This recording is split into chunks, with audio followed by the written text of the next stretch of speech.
Hi every one, welcome to my channel. இந்த நாள் இனிய நாளாக அமைய வாழ்த்துக்கள். நான் இன்றைக்கி மத்தி மீன் குழம்பு தான் பண்ணுறேன். இதில் ஒமேகா ஜாஸ்தியாக இருக்கும். அதனால் இது அடிக்கடி யூஸ் பண்ணலாம். பட் இது முள் இருக்குங்கிறதுனால குழந்தைங்களோ பசங்க விரும்ப மாட்டாங்க. இது பெரியவங்களுக்கு இது ரொம்ப நல்லது, ஹெல்த்துக்கு ரொம்ப நல்லதுன்னு சொல்கிறாங்க. அதனால் மத்தி மீன் அப்பப்போ நான் அது சேர்த்து சாப்பிட்லாம். மீன் சாப்பிட்றீங்களோ இல்லையோ, மீன் குழம்பு வச்சு அதில் அந்த எசன்ஸ் போனால் கூட பரவாயில்ல, கொஞ்சம் ஃப்ரெஷ்ஷாக வாங்கிக்கிறது இன்னும் பெட்டர். எண்ணெய் நல்லா காஞ்ச உடனே வடகம் போட்டு தாளிச்சிருக்கேன். அதில் இப்போது வெங்காயம் பூண்டு உருக்கி வச்சு வெங்காயம் பூண்டை அதில் போடுறேன். அதோட கருவேப்பிலையும் சேர்த்து போடுறேன். மண் பாத்திரத்தில் சமைக்கிறப்ப மோஸ்ட்லி நம்ம உட்டிலான கரண்டிகளை யூஸ் பண்ணுறது நல்லது. நல்லா வதங்கணும். இந்த பச்சை வாசனை போகிற அளவுக்கு நல்லா வதங்கினதுக்கப்புறம் இப்போது மிளகாத்தூள் போட்டிருக்கேன்,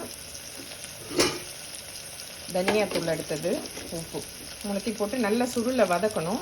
வதக்கினதுக்கப்புறம் புளி கரைசலை போடணும். பாருங்க, இப்போ எவ்வளோ அழகாக இருக்குது அந்த கலரு.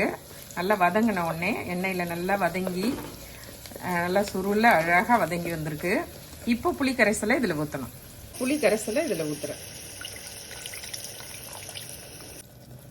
புளி கரைசலை ஊற்றி ஒரு 10 நிமிஷம் நல்லா கொதித்து எண்ணெய் பிரிஞ்சு வர அளவுக்கு கொதிக்க விடுங்க.